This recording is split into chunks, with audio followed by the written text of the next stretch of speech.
My daughter hasn't taken off her coat in 3 months. I now know the horrifying reason why.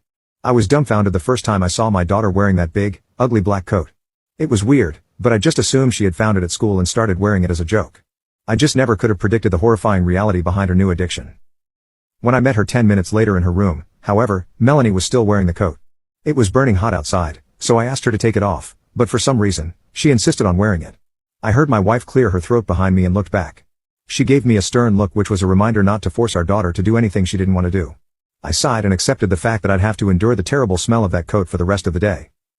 During dinner, I could barely stomach 2 bites of my spaghetti before I lost my appetite entirely due to the sight and smell of the coat from hell. Melanie, however, munched happily and even asked for a second plate. I was relieved when she finally ran off to play in her room. A couple of hours later, as I settled down for the night playing games on my phone, my wife entered the room looking alarmed. She told me, I just tucked Melanie in and she wanted to sleep in the coat. There was silence for a few seconds as we stared at each other. She wanted to sleep in the coat, I responded. My wife said, forget about it. Tomorrow she'll take it back to school and she'll be back in that expensive jacket you insisted on buying her.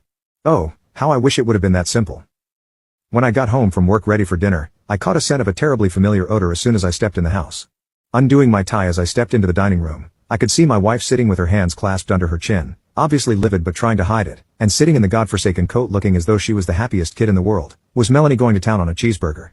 I asked her where her jacket was and she pointed across the room at her jacket, which was hanging on its hook on the wall. Perplexed, I looked at Judith, who had not taken a single bite of her burger or fries. I asked Melanie, so why did you decide to keep your classmate's coat? Did you find out who it belongs to?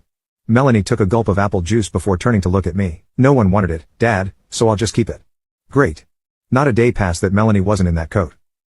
During breakfast, playing outside, going to the store, going to school, playing with her toys, she was in it every waking moment.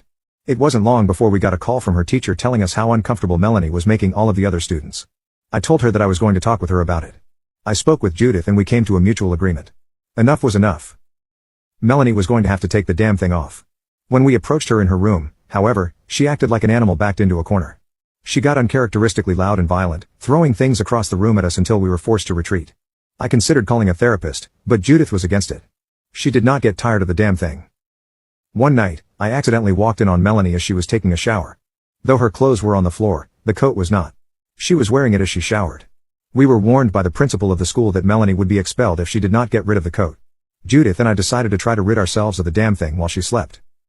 We waited until midnight before creeping into her room. The two of us tiptoed very slowly towards our daughter's bed, her back to us as she lay sleeping in the coat. If she woke during the removal, we were just going to have to wrestle with her until we got it off. Catching a glimpse of our reflections in the mirror across the room, however, made me stop dead in my tracks. Melanie was not asleep. I could see her reflection in the mirror, her eyes wide and bloodshot, watching us as we approached. She was lying completely still, a manic look on her pale face.